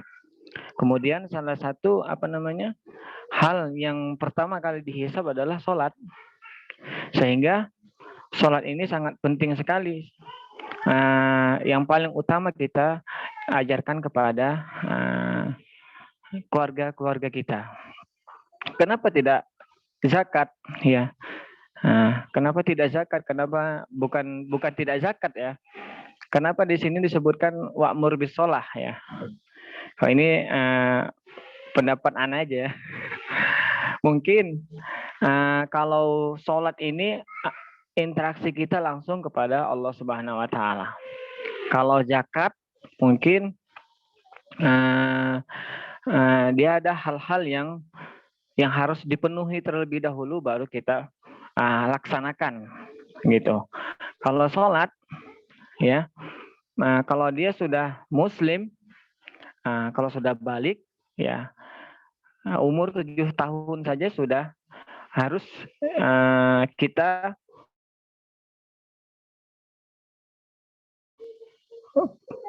suruh anak-anak kita untuk sholat atau pukul kalau di umur 7 atau 10 tahun tidak melaksanakan sholat ya. Maka sholat ini memang sangat penting, pendidikan yang sangat urgen dalam keluarga. Seperti itu tambahan dari Ana, Pak Dokter. Baik, yang lainnya bertanya. silakan, atau ada Mau bertanya boleh? boleh, silakan. Baik, yang pertama kepada Falah, dua rekan kami yang luar biasa. Tema ini sangat bagus, yang sering menjadi justru harusnya di sini adalah orientasi keluarga, namun jarang menjadi perhatian. Banyak keluarga-keluarga Muslim yang disorientasi justru. Kenapa? Pesan dalam ayat ini, visi berkeluarga adalah ku anfusakum wa ahlikum naro. Jaga dirimu, jaga keluargamu dari api neraka. Nggak disebut ku anfusakum wa ahlikum fakiro. Dari kemiskinan, dari wa ahlikum miskinan, enggak. Tapi selama ini orientasi berkeluarga tuh bagaimana memberikan nafkah, uang, rumah, baju, kendaraan, itu saja. Sehingga menjaga diri dan keluarga dari neraka ini jadi bukan menjadi skala prioritas, malah jadi target yang tersier gitu ya. Nah, ini yang mungkin harus jadi pesan setiap keluarga Muslim, kalau perlu ditulis di depan rumahnya bahwa kita itu forever until jannah gitu ya. Ini harus jadi visi setiap keluarga. Kemudian yang kedua, di tafsir Ibnu Katsir kan disebutkan ya, maksudnya menjaga diri itu seperti apa. Imam Mujahid mengatakan ittaqullah wa ausu ahlikum bitaqwallah. Kamu bertakwa, berarti kitanya dulu nih harus bagus kan. Kemudian dan wasiatkan ahlikum bitaqwallah, untuk bertakwa kepada Allah. Terus ada juga Imam Ibnu Katsir menukil pendapat Muqatil Ibn Hayyan radhiyallahu anhu. Nah, di situ yang ingin kami tanyakan, Imam Muqatil bin Hayyan mengatakan hakun alal muslim, ya, wajib bagi seorang muslim an yu'allima ahlahu, dia harus ajarkan keluarganya, min qurabatihi, ya, karib kerabat dekatnya, wa imaihi wa abidihi, bahkan di situ di dalam tafsir Ibnu Katsir sampai kalau dia punya budak yang ada di bawah kekuasaannya. Berarti ayat ini bukan cuma istri anak gitu. Nah, pertanyaan kami kepada pemakalah, batasannya mas'uliyah kita sebagai laki-laki itu sampai mana? Siapa saja yang wajib? Apakah sepupu? Apakah ipar? Nah, kira-kira mana yang wajib yang kita akan mendapatkan mas'uliyah di yaumil qiyamah? Jadi maksudnya dari pertanyaan kami ini, mudah-mudahan kita bisa tahu mana yang harus kita dahulukan untuk kita dakwahi, untuk kita ajarkan dalam dakwah usrah ini. Barakallahu fikum. Assalamualaikum warahmatullahi wabarakatuh. Waalaikumsalam warahmatullahi wabarakatuh. Tip, saya jawab sedikit ya, Pak Dokter. silakan ya. Ya, kalau kurang atau salah dalam menjawab bisa dibenarkan. Mana yang lebih wajib ya Ustadz ya? Antara keluarga, sepupu, atau yang mana ya? Bukan yang mana yang lebih wajib. Sampai mana batasan kita akan ditanya tentang ini, mengingatkannya. Keluarga sampai mana batasannya gitu. Apakah sepupu termasuk atau tidak gitu kira-kira. Ruang lingkup ya barangkali ya. Baik. Kalau menurut Ani, ya, mungkin di sini ruang lingkup ahlun di sini karena ahlun tadi dalam kata ahlun tadi kan tafsirannya adalah ruang lingkup yang kecil ya. Ya, ruang lingkup yang kecil yang memang itu satu darah atau masih dari kata mahram. Seperti itu. Maka mungkin batasannya sampai ya anak, ibu, bapak gitu. Atau yang masih satu masih mahram sama kita. Seperti itu, Ustaz. Keluarga inti gitu ya Pak Imam ya. Iya, keluarga inti. Namun pada akhir-akhir ini ada juga yang non inti tinggal di rumah itu, misalkan ponakan gitu. Karena bapak ibunya berpisah, jadi kita diasuh. Itu gimana ininya? Masih dalam itu atau bagaimana urutannya? Atau dibiarin aja? Dibilangin susah ya, biarin aja, bukan anak kita juga itu. Tapi kalau pertama, kalau istri, kalau kita suruh, kemudian suruh sholat, nggak mau, kemudian tetap nggak mau ya, bisa, itu sudah bisa dijatuhkan cerai ya kan. Kemudian kalau anak tidak mau disuruh sholat, itu sudah bisa dijatuhkan pemukulan. Nah, pemukulan. Adapun kalau masih sepupu seperti apa ya? Itu masih nasihat saja kali ya. Kalau sepupu kan udah jauh, kalau ponakan ya masih dengan nasihat dan yang tidak sampai memukul mungkin ya. Makanya itu tadi kami tanya karena pernyataan Imam Dhahak kan. Ya, beliau mengatakan an yu'allima ahlahu min qurabatihi. Qurabah berarti kan kerabat tapi ruang lingkupnya belum ada had nih. Wa imaihi abidihi. Wa abid itu kan budak. Mungkin kalau mau di kias, kita punya lembaga, semua pegawai itu termasuk di bawah kita enggak? Gitu. Makanya kemarin saya juga pernah ditanyain oleh ibu-ibu tentang ayat ini. Mudah-mudahan ada sumbangsih pemikiran dari teman-teman. Katanya, Pak Riza, sebatas mana yang saya harus ingatkan? Misalnya saya tinggal di satu kota, keluarga besar saya ada di sini gitu. Ruang lingkupnya yang mana yang wajib? Kalau yang wajib aja udah berat nyampaikannya kan, apalagi yang nggak wajib tuh tante. Kalau misalnya sepupu nggak dekat ngasih taunya kan berat gitu. Makanya mungkin dari teman-teman termasuk para pemakalah yang kami muliakan ada irsadat. Kalau dibatasi hanya yang anak istri, berarti pendapat Imam Dhahak ini yang beliau mengatakan qurabah itu bagaimana gitu? Pasti ada efek yang lebih luas tapi harus dibatasi juga, jangan sampai nanti. Nah, kalau teman-teman jamaah tabligh kan bilangnya pokoknya 40 rumah keliling nanti ditanya kita hari kiamat gitu. Dia kita dakwahi dia atau tidak kalau teman-teman jamaah tabligh kan seperti itu. Nah, itu juga kan butuh dasar 40 rumah itu dalilnya mana gitu kan. Supaya semangat aja Ustaz. Iya, mungkin bisa menambahkan Ustaz. Apa alasannya? Ditunggu. Untuk apa namanya lebih utama mana ya? Yang tadi kata Ustaz Riza untuk menyuruh itu amal ma'ruf nahi munkar mungkin gitu ya Ustaz Riza. Dakwah usra itu ruang lingkupnya sampai batasan mana gitu. Kalau batasan. Jadi ya, tapi kalau kita melihat ya, kita ruang lingkup usra itu al aqrab fal aqrab, mungkin seperti itu ya, al aqrab fal aqrab ya. Nah, Yang lebih utama dulu kita, yang lebih utama kita misalkan ya unit terkecil terlebih dahulu, yaitu keluarga yang terdiri dari anak, istri, suami, dan ibu, mungkin itu lingkup terkecil, dan ayah mungkin gitu ya, atau yang tadi itu anak, ibu, istri, seperti itu ya, suami.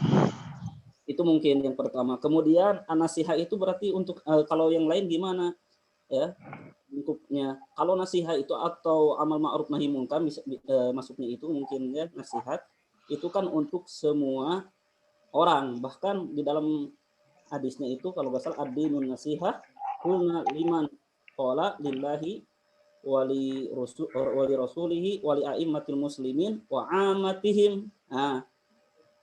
Kalaulah tidak termasuk ke dalam keluarga tersebut, ruang lingkup keluarga, ini kita dituntut juga untuk menasehati yang lain ya. Amar ma'ruf nahi munkar itu bukan hanya untuk keluarga ya. Kalau kita nggak menjawab yang keluarga yang termasuk keluarga itu apa saja, kita kalaulah mereka tidak termasuk ke keluarga yang ini, yang inti, mungkin kita bisa mengamalkan hadis yang lain bahwa amal ma'ruf nahi munkar itu enggak terbatas hanya untuk keluarga, mungkin gitu ya, akan tetapi luas cangkupannya, seperti itu mungkin bisa ditambahkan. Baik. Cukup ya diskusinya, karena kita dibatasi waktu, mungkin bisa ditutup oleh pemakalan. Nanti saya akan Ustaz Nia, Ustaz Imam. Nah, Ustaz, syukron Ustaz. Syukron jazakumullah khair kepada seluruhnya, terutama Pak Dr. Abdul Qasim. Dan kemudian kita sekali lagi mohon maaf atas kekurangan dan banyak kekurangan, bahkan kesalahan dan banyak kesalahan yang ada di kelompok kami. Mohon maaf, mudah-mudahan dimaafkan. Ya, kita akhiri dengan doa kafaratul majlis. Subhanakallahumma bihamdika asyhadu an la ilaha illa anta astaghfiruka wa atubu ilaik. Assalamualaikum warahmatullahi wabarakatuh. Selanjutnya kami berikan kepada Bapak Dr. Abdul Qasim. Tafadhal masykur. Terima kasih Ustaz Imam dan Ustaz Nia atas presentasinya. Juga Bapak Ibu yang hadir pada perkuliahan hari ini. Alhamdulillah materi terakhir ya di pembahasan kelompok pemakalah sudah sampai hari ini. Dan hari ini kita membahas tentang pendidikan keluarga dalam Al-Quran, tentunya berdasarkan para pendapat ahli tafsir ya. Baik, langsung saja yang pertama ini dalam surat. Maaf, suaranya kurang kencang mungkin Pak, kurang keras. Lebih dekat lagi kali Pak. Ya, suaranya kecil Pak.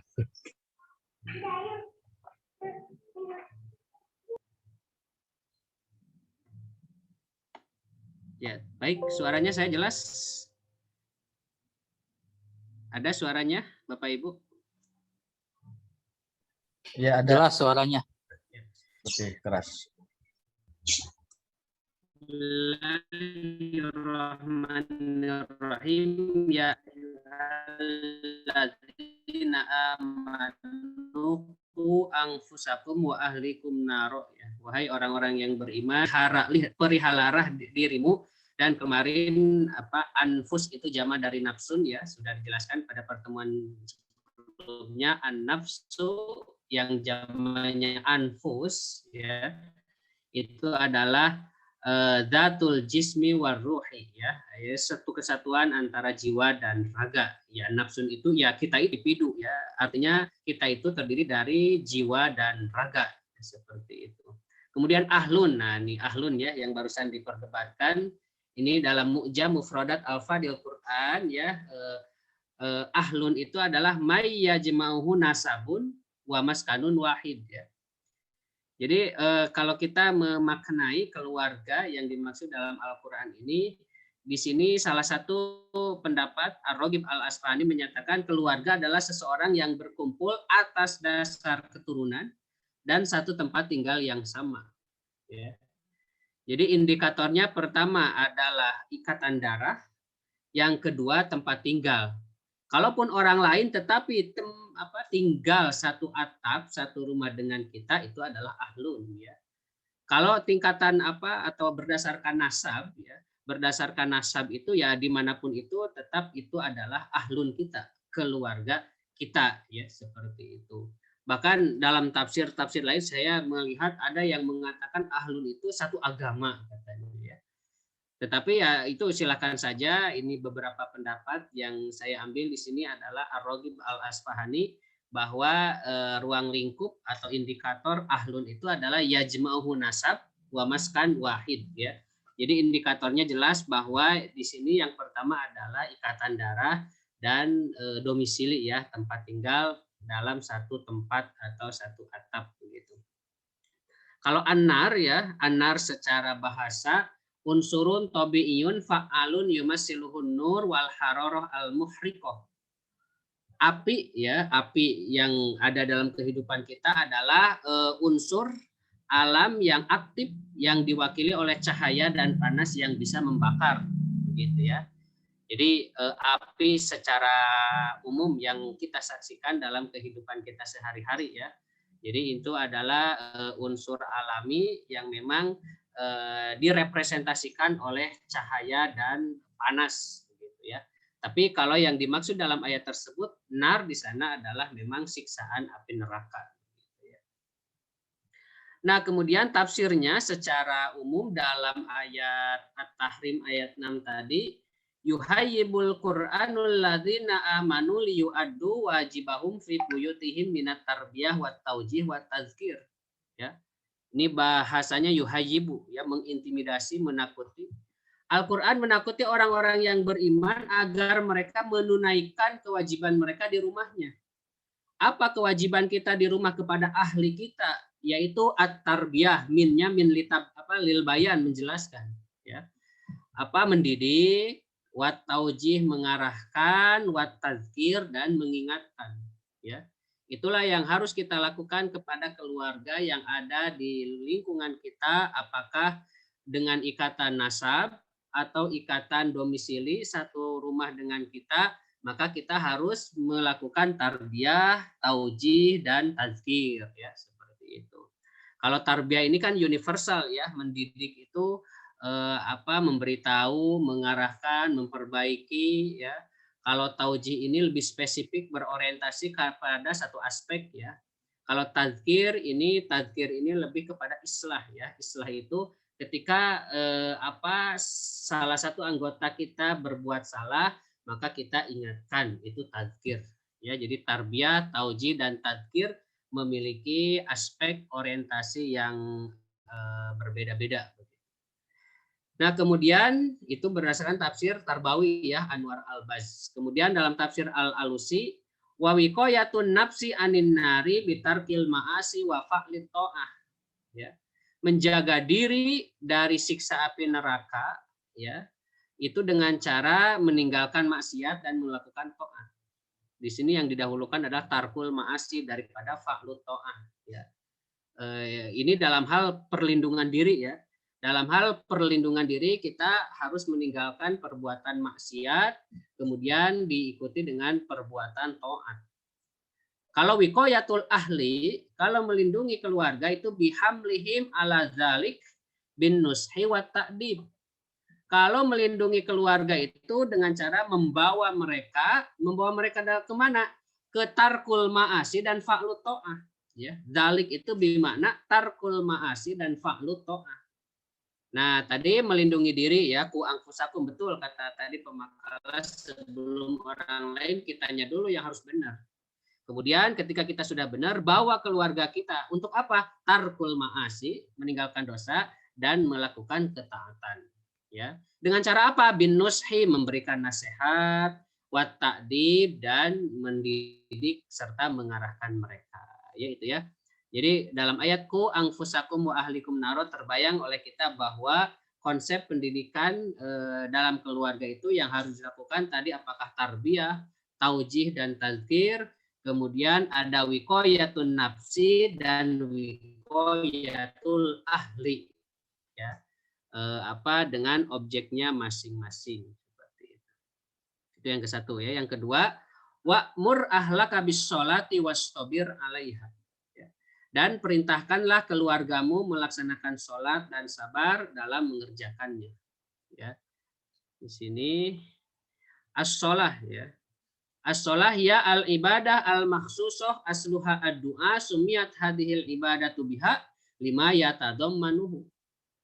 Sholat itu adalah ibadah yang khusus, yang spesifik ya. Asluha ad-du'a, asalnya adalah doa. Sholat itu bermakna doa. Kenapa sholat diberi nama doa? Lima yatadammanuhu. Ya, karena di dalam sholat mencakup doa. Ya. Kadang kita menamai sesuatu itu memang karena ada bagian yang terkandung di dalamnya. Walaupun tidak merepresentasikan semuanya. Ya. Sholat diberi nama doa. Apakah doa saja? Kan ada gerakannya. Ya, itu kan 5 karena sebagian yatadammanuhu yang terkandung di dalamnya. Ya. Gehu diberi nama gehu, ada toge dan tahu. Sebetulnya kan ada terigunya, ada yang lain-lainnya, tetapi sebagiannya saja seperti itu. Jadi kadang kita memberi nama itu dengan hal yang memang merepresentasikan sebagiannya, tidak dari keseluruhannya. Masjid isi makan dari kata sajadah, makanun lisujud. Apakah di masjid itu kita melakukan sujud saja? Ada rukunya, ada berdirinya, dan yang lain-lainnya. Nah, itu kadang pemberian nama itu 5 yatadammanuhu berdasarkan sebagian yang memang ada di dalamnya, walaupun tidak semuanya. Ya, seperti halnya memberi nama sholat itu dengan doa, karena di dalamnya ada doa, walaupun kenyataannya bukan doa saja. Itu menurut Ar-Raghib Al-Asfahani. Ya. Nah, kemudian ya tadi pertanyaan tadi ya, bagaimana sih korelasi sholat dengan pendidikan keluarga? Sampai secara spesial diperintahkan oleh Allah wa'mur ahlaka bis-sholah. Ya. Ayyuwajihal muslim ahlahu ila ada'il faridatil lati tasiluhu mahu billah. Seorang muslim hendaknya mengarahkan keluarganya itu untuk menunaikan kewajiban. Kewajiban apa? Kewajiban yang bisa mengantarkan dia bersamanya itu kepada Allah. Ya. Wassalatu fi hajatin ila istibarin alal bulugi ilal hadil ladzi tasmaru fihi samaruhu. Salat ini membutuhkan kesabaran ya sampai balik dan sampai batas yang mana salat itu bisa menghasilkan buah. Buahnya salat apa? Al-masyair was-suluku ya. Salat ini adalah buahnya itu samroh. Ya. Samrohnya salat adalah al-masyair, perasaan. Maksudnya perasaan ini adalah batin, wasuluk sikap. Artinya buah salat itu bisa berdampak kepada kesehatan mental dan psikomotorik. Ya. Artinya sehat lahirnya, sehat batinnya. Maka betul tadi kata Ustadz Imam, ketika orang sudah baik salatnya, maka akan baik yang lain-lainnya, ya. Karena sholat itu berbuah, apa buahnya itu? Al-masyair was-suluk. Kalau sholat tidak berbuah masyair dan suluk, wa illa famahya sholatun muqamatun, innamahya harokatun wa kalimatun.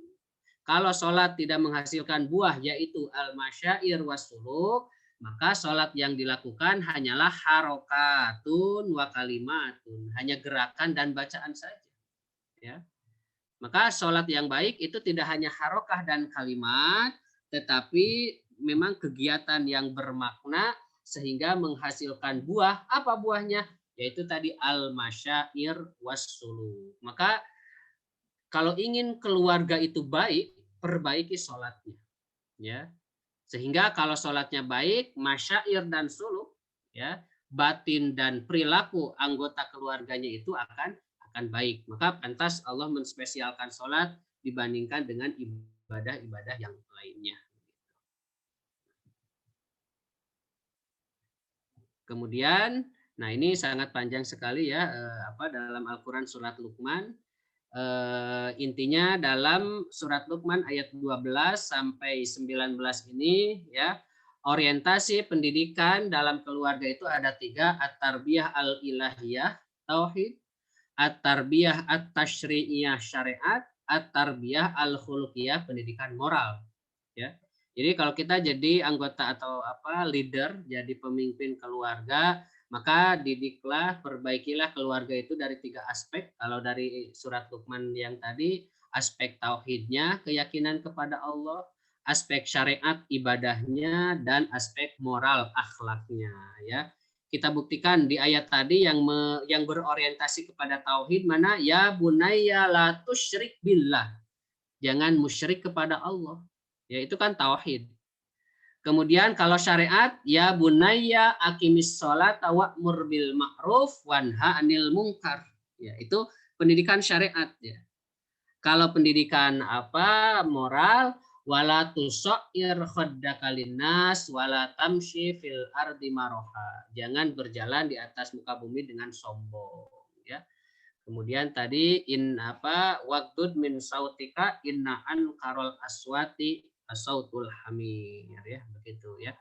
Nah, jadi dari ketiga surat yang disampaikan dalam hal pendidikan keluarga, maka terbayang tugas dan kewajiban kita yang ada dalam anggota keluarga ini bagaimana taujih, tarbiyah dan tazkirnya, kemudian memperhatikan as-sholah, juga 3 hal yang tidak kalah pentingnya yaitu al-ilahiyah, kemudian at-tasyri'iyah atau al-ubudiyah, kemudian yang ketiga al-khuluqiyah moral ya. Nah, itu ya barangkali yang kita perhatikan ya. Jadi sholat itu memang menjadi indikator kualitas seorang muslim ya. Dalam bukunya Perbaiki Sholatmu agar Allah perbaiki hidupmu ya, dikarang oleh Pak Suryantara, itu dijelaskan sholat itu kan mengandung zikir ya, maka zikir itu bisa memberikan ketenangan ya. Ada 4 hal sholat yang bisa memberikan ketenangan bagi orang yang menunaikannya. 1, mengandung aspek olahraga ya, betul tadi harokah itu kan olahraga itu ya, sholat itu dipertegas dalam buku Mukjizat Gerakan Sholat, ditulis oleh Dr. Sagiran, dokter ahli bedah dari Yogyakarta. Di sana dikumpas tuntas semua gerakan-gerakan sholat itu berdampak positif bagi kesehatan kita. Ya. Dari mulai berdiri tegak itu kan melatih keseimbangan, tidak condong ke kanan, ke kiri, ke depan, ke belakang, tegak gitu ya. Kalau yang sehat ya mudah berdiri tegak, tapi kalau kita sakit sedikit saja kita agak kesulitan berdiri tegak. Dengan sholat itu keseimbangan tubuh kita dilatih dengan berdiri tegak. Ruku, sujud, melancarkan peredaran darah ke otak sehingga bisa menghindari stroke. Ya. Salam ke kanan ke kiri itu melenturkan otot-otot leher.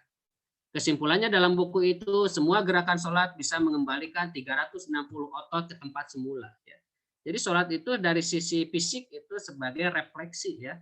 Refleksi tubuh kita yang kaku-kaku itu direfleksi dengan sholat. Yang kedua, sholat itu mengandung aspek meditasi. Meditasi itu pemusatan pikiran ke arah yang lebih baik. Ya. Ketika di luar sana kita sibuk ngurusin urusan-urusan dunia, ketika sholat kita fokus kepada Allah, sehingga fokus kepada Allah yakin yang mengendalikan, yang mengatur hidup kita adalah Allah. Maka itu bisa menghindari dari stres, depresi, dan sebagainya. Berikutnya, sholat bisa memberikan autosugesti yang baik. Ya. Jadi sugesti itu adalah muncul karena kita dalam sholat itu melakukan banyak pengulangan. Kata para ahli, sesuatu yang diulang-ulang itu bisa melakukan perubahan, baik perubahan yang positif atau perubahan yang negatif. Ya. Tentunya kita mengulangi dalam sholat itu berapa kali takbir Allahu Akbar, mengagungkan Allah. Berapa kali tasbih subhanallah, mensucikan Allah, sehingga proses pengulangan itu pasti akan memberikan dampak dan energi positif bagi tubuh kita. Yang keempat, mengandung aspek kebersamaan kalau sholatnya dilakukan secara berjamaah ya, saling silaturahmi, tegur sapa sambil kita ibadah, kita melihat teman-teman kita yang ada di sekitar kita ya. Nah, baik Bapak Ibu, itu ya pendidikan dalam keluarga. Barangkali ada yang perlu didiskusikan, ditanyakan, mangga.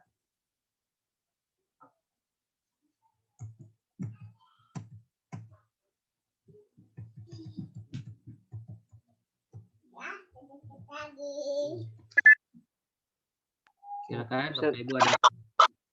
Saya mau tanya, Ustaz. Ya, ini Ayo, Ustaz Ustaz. Suri. Ya, baik.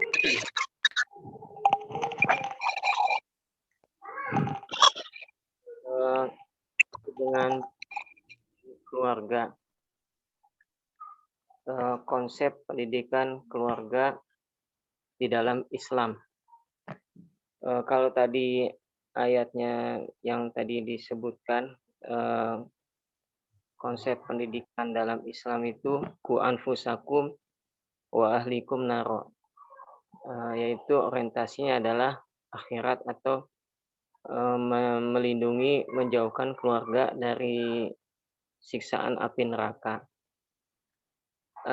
Pertanyaannya, ini kan di dalam keluarga itu ada yang taraf pendidikannya ya super sibuk, ada yang tinggi dan segala macam gitu. Tentu kan komunikasi dengan anak itu kan juga mengalami kesulitan dalam berinteraksi dengan anak itu. Masing-masing sibuk. Misalnya contoh, ayahnya seorang ustadz, dia sibuk ngajar, sibuk ceramah. Kemudian ibunya juga sibuk ngajar. Terus pendidikan anak bagaimana gitu? Nah, itu kan mengalami kendala, itu ada permasalahan di situ. Ya, pertanyaannya menjaga keluarga dari api neraka itu apakah permasalahannya di antaranya kalau mereka sama-sama mengerti, terus kendala yang berikutnya adalah kesibukan gitu, interaksi dengan keluarga gitu. Atau bagaimana yang lain, mohon penjelasannya. Syukran. Ya, baik ya. Memang pada dasarnya mendidik anak itu adalah kewajiban orang tua ya. Kewajiban orang tua begitu ya. Tapi kalau orang tuanya tidak mampu, bisa menitipkan ke pesantren ya. Kayak tadi ya muncul wacana ya, anak orang lain dididik, anak kitanya sendiri enggak dididik gitu ya. Tapi ada teori begini kan dalam pendidikan itu. Kadang anak kita itu kalau oleh orang tuanya sendiri itu agak kesulitan ya,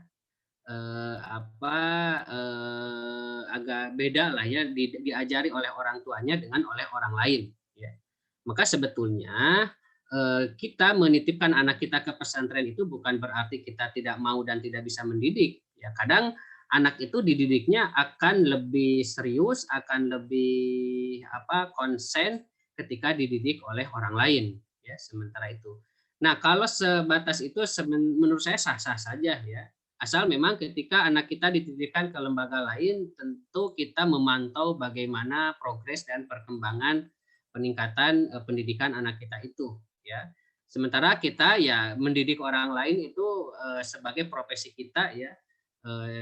Kita, istri kita misalkan yang mendidik di sekolah ya tentu anak orang lain kan yang dididik di sekolah itu. Tapi dengan cara kita memasukkan anak kita ke pesantren, tentu itu juga sebagai bentuk tanggung jawab kita.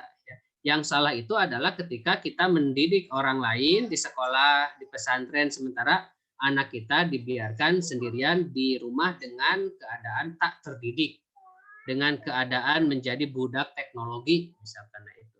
Tapi selama kalau misalkan saya atau kita mendidik orang lain di sekolah, di pesantren, kemudian juga anak kita juga dititipkan ke orang yang kompeten mendidik anak, itu juga sebagai bentuk tanggung jawab. Bukan berarti kita tidak bertanggung jawab mendidik kita, cuma caranya ini memakai strategi ya. Kita mendidik anak orang lain dengan sungguh-sungguh, anak kita pun dididik oleh orang lain dengan tanggung jawab. Jadi intinya pendidikan keluarga itu ya memang dipastikan semua anggota kita itu mendapatkan pendidikan yang mencukupi. Mencakup apa? Tauhidnya, ibadahnya, dan akhlaknya. Ya, saya kira 3 hal itu sudah menjadi hal yang memang komprehensif ya, mencakup aspek-aspek yang dibutuhkan dalam kehidupan. Itu ya Ustadz Surip seperti itu. Ya Ustaz, syukran. Barakallahu fikum. Ada lagi Bapak Ibu? Ya, 3 menit lagi. Jadi kita tersisa satu pertemuan ya. Satu pertemuan, insya Allah pertemuan minggu depan saya akan membagikan teks-teks tafsir tentang pendidikan ya. Jadi nanti berdasarkan nomor urut ya.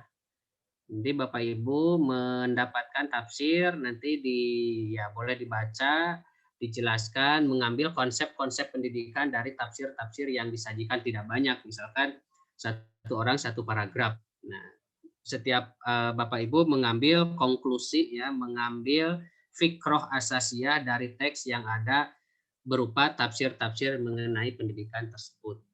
Kemudian dipastikan Bapak Ibu sudah menyetorkan makalah dan PowerPoint yang dipresentasikan dalam perkuliahan ini, begitu ya. Sebagian sudah ada di saya, sebagiannya lagi belum.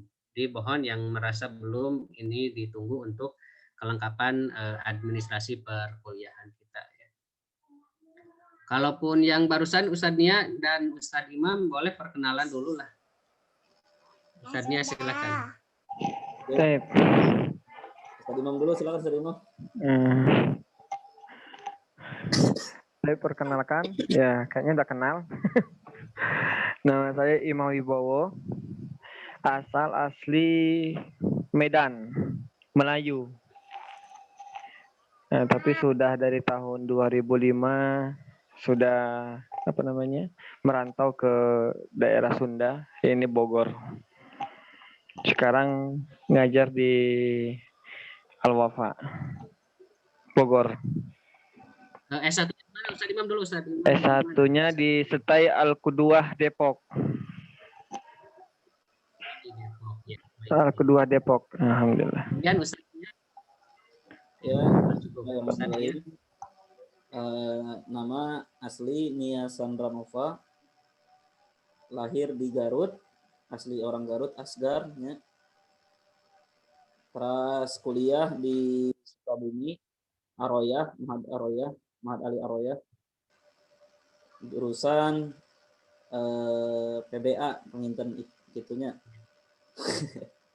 Jurusan PBA, ayeuna ngawulang di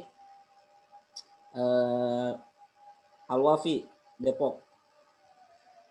Terus lingih ayeuna di Tangerang. Di Depok. Ya. Ya, baik ya. Terima kasih, cukup ya Ustadznya. Ya, dulu saya dengan rombongan pernah studi banding ke Aroyah Ustadz dari UIN Bandung ya. Ustadz tahu? Ya, dulu ada dari UIN Bandung. Ada dari UIN Bandung datang ke Aroyah. Ya. Mungkin diantaranya. Ya baik, terima kasih Bapak Ibu. Ya ada, saya ikut ya sebagai pembimbingnya. Masya Allah. Ya, barakallahu fiik Ustaz. Terima kasih Bapak Ibu. Ini waktu kita sudah habis. Insya Allah kita bertemu minggu berikutnya dalam hal yang berbeda. Artinya kita sama-sama belajar memahami apa yang ada dalam teks-teks tafsir mengenai konsep dan teori-teori pendidikan. Itu yang bisa saya sampaikan. Mohon maaf atas segala kekurangan. Billahi taufiq wal hidayah. Assalamualaikum warahmatullahi wabarakatuh. Waalaikumsalam warahmatullahi wabarakatuh. Assalamualaikum warahmatullahi wabarakatuh. Dokter. Waalaikumsalam warahmatullahi wabarakatuh. Assalamualaikum.